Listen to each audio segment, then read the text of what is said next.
그리고 교수보다는 너가 뭘 하고 싶어 하는지 학과가 가장 중요해요. 학과. 그리고 학과 내가 하고 싶은 것을 먼저 선택하고 그리고 거기에 교수가 좋은 교수가 있는 곳에 가야 된다. 사실 학교는 뭐 사실 아무것도 아니죠. 가기 전에는 막 엄청나게 보지만 갔다 오면 아무것도 아니에요. 그러니까 제가 한 20년 전인가 어떤 책을 봤는데 거기 참 아주 인상적인 내용이 뭐였었는가 하면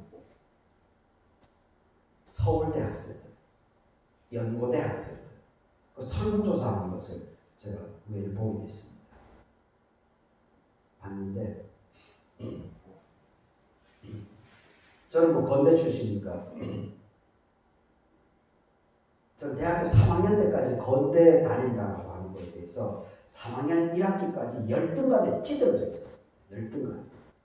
그래서 건대 다닌다는 얘기를 입 밖에 내지도 않았어요. 창피하고 부끄러워서. 3학년 여름방학 지나면서부터 이제 그때부터 이제 건대 다닌다는 데서 열등감을 극복하기 시작했습니다. 그래서 이제는 뭐 자신감 있게 얘기를 하죠. 건대 다닌다. 건대 출신이다.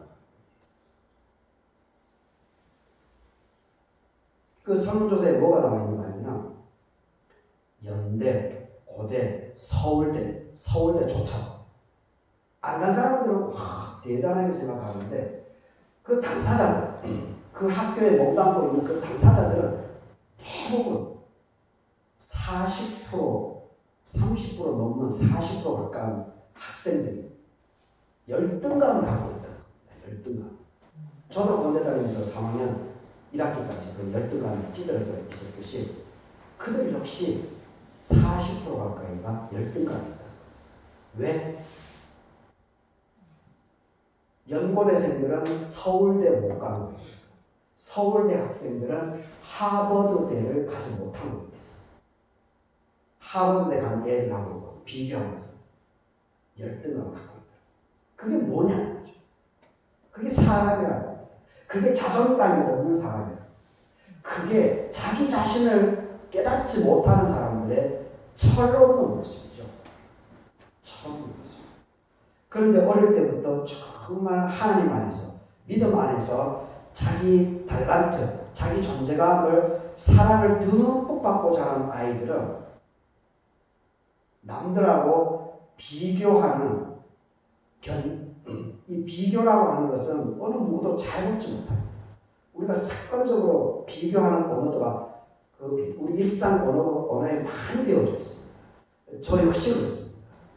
그걸 쓰지 않으려고 노력을 함에도 불구하고 비교 언어가 막 오빠가 튀어나올 때가 많이 있습니다. 비교 언어는 사람을 죽입니다. 사람을 죽입니다. 사람에게 분노를 일으킵니다. 사람에게 수치심을 만들어냅니다. 비교는 반드시 그렇습니다. 야, 쟤는 뭐 이렇게 하는데, 야, 너는 아직도 그래? 저 목사는 저렇게 하는데, 당신은 그거밖에 못해. 이 비교는 분노를 폭발시키고, 생명을 죽이고, 수치심으로 사람을 몰아넣습니다. 그렇기 때문에 생명이 없습니다. 죽습니다. 그렇기 때문에 우리 믿는 사람들은 어떻게 해서든지 이 비교 언어로 자유로워. 그리고 가능하면 절대적으로까지 참 힘들죠. 어떻게 해서든지 이 비교 언어를 쓰지 않으려고 해야 됩니다. 그리고 축복을 하고 권면을 하고 감사의 말씀 그런 단어들을 의지적으로 자꾸 그렇게 하게 될 때 우리가 하나님께 더욱더 쓰임받을 줄 믿습니다. 2절 하나님께 너무 길어져 버려요. 아버지께서 아들에게 주신 모든 사람에게 영생을 주게 하시고 만민을 다스리는 권세를 아들에게 주셨습니다. 그렇습니다. 자존감, 예수 그리스도의 자기 존재감을 이렇게 아주 다부지게 고백 메시지를 던지면서 이렇게 제자들을 향해서 던져주고 있습니다. 그러니 이 제자들이 은혜를 받겠죠. 내가 이해한 예수가 보통 얘기가 아니었구나. 그리고 이제 곧바로 성령, 보혜사 성령, 성령 강림을 받게 되니까 그때 온전히 뒤집어지는 거죠. 온전히 뒤집어져요. 그래서 예수를 부정했던 그 자기의 과거의 그 모습을 철저하게 하나님 앞에 눈물을 흘리면서 해결하죠. 그게 베드로의 모습. 그러니까 그 이후는 베드로는 죽을 때까지 예수 그리스도를 증언하는 삶을 살아내게 되는 그런 역사가 일어나게 됩니다. 이 참 중요합니다. 그리고 오늘 이 3절 이제 오늘 제목으로 잡았는데 여기서 이 영생에 대한 부분이 영생에 대한 개념이 성경에 이제 몇 가지 두 가지 정도가 있는데 여기가 영생이 좀 다른 개념으로 좀 설명을 하고 있습니다. 영생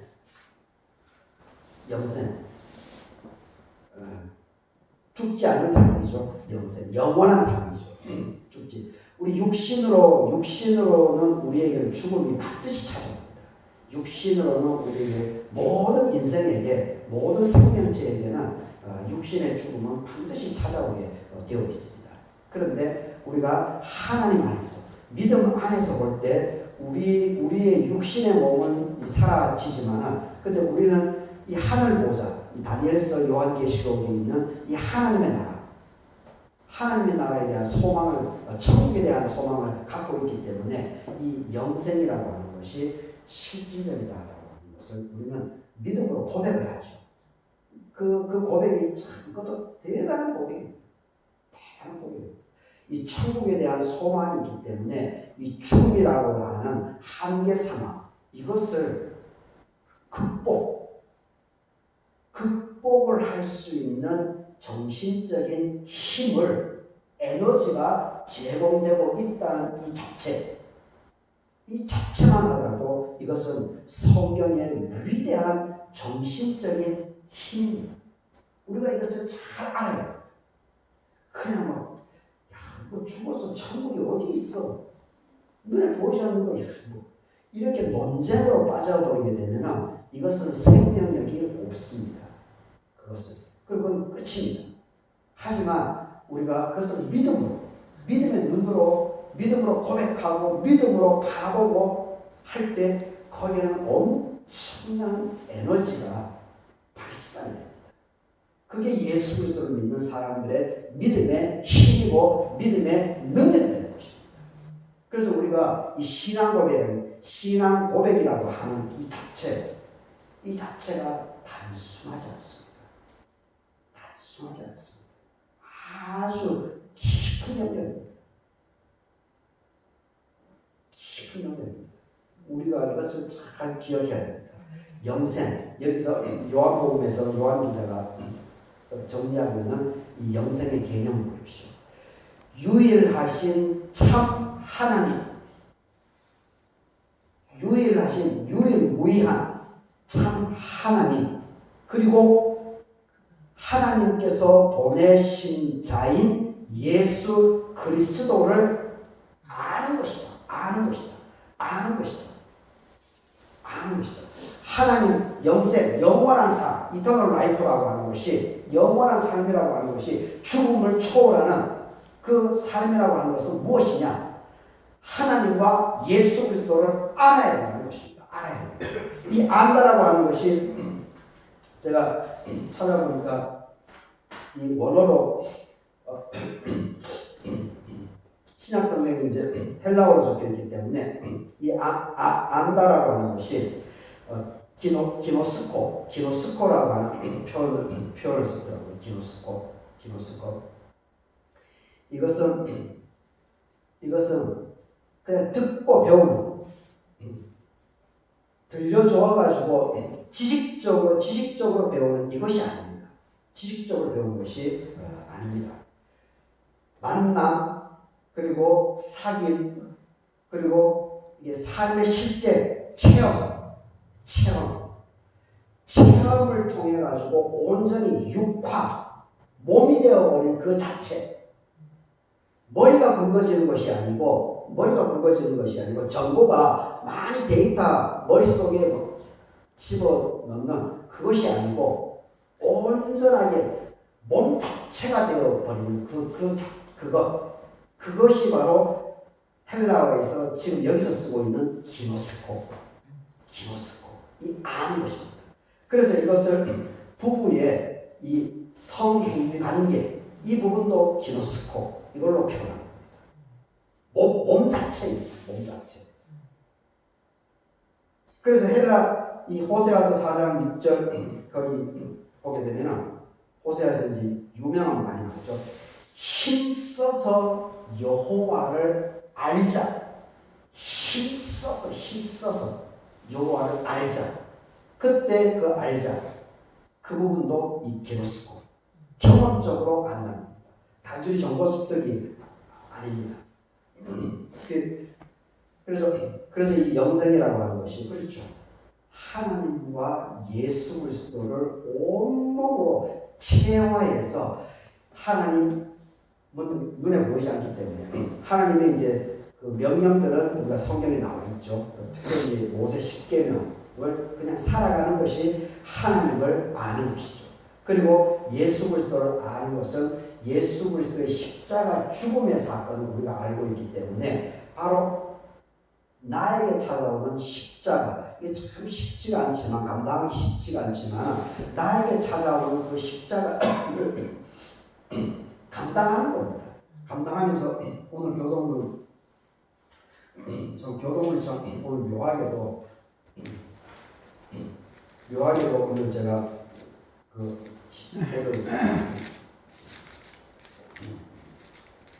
오늘 묵상할 때 읽었던 시편 68편인데 거기에 마지막 10절을 보게 되면 교동을 오늘 읽었던 그 마지막 구절을 보게 되면 하나님이여 주께서 가난한 자를 위하여 주의 은택을 준비하셨나이다.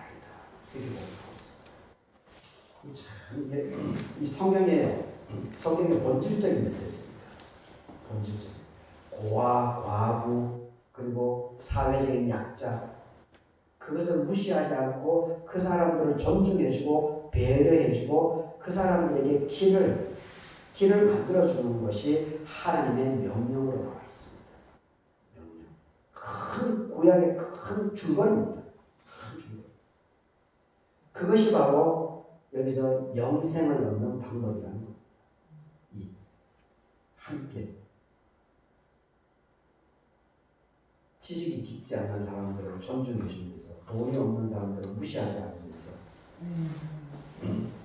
그래서 여하튼 우리가 이렇게 이런 삶을 살아나가게 될 때 우리에게 하나님의 큰 은혜가 임할 줄 믿습니다. 그리고 마지막 11절을 보게 되면 나는 세상에 더 있지 아니하오나 그들은 세상에 있사오고 나는 아버지께로 가오나니 거룩하신 아버지 내게 주신 아버지의 이름으로 그들을 보존해서 우리와 같이 그들도 하나 되게 하옵소서 이렇게 얘기하고 있습니다. 마지막 하나님께로 승천하면서 하나님께 그리고 제자들이 보는 앞에서 마지막으로 하나님께 기도하고 있는 내용입니다. 제자들 그들을 보존하라. 제자들을 나와 함께 있었던 나를 아는 이 사람들을 하나님 당신이 지켜달라. 당신이 나를 이 땅에 보내서 이렇게 당신의 현존을 알렸던 이 메시지가 끊어지지 않아야 되지 않습니까? 이 땅에 하나님 나라를 그래야 만들어내지 않습니까? 그래서 예수님께서 마지막으로 나와 함께 했던 3년간 동고동락에 했던 이 사람들을 당신이 온전히 지켜 주시옵소서. 그리고 또 한 가지는 그들이 하나 되고 힘을 모아서 협력해서 예수 그리스도의 삶을 당신을 고백하는 삶을 끊임없이 살아갈 수 있게끔 해주시옵소서라고 예수님께서 마지막으로 하나님께 간구를 하고 그리고 이 말씀이 끝난 다음에 하나님께로 곧바로 들려 올려졌습니다. 그래서 우리도 이 예수님께서 마지막 승천을 하기 전에 이 하나님께 기도하신 이 영생에 대한 개념 그리고 자기 자존감이 높은 것 그리고 끊임없이 이 자기와 함께 동고동락했던 이 사람들 제자들을 향한 이 사랑의 마음 하나님께 온전히 올려드리는 이런 예수님의 신앙고백, 이것이 우리가 잘 이렇게 마음에 새기고 그리고 이런 예수님의 모습을 닮아가게 살아나가고 애쓰고 수고하고 노력해 나가게 될 때 바로 그것이 하나님과 예수님을 기노스코하는 것이다. 아는 것이다.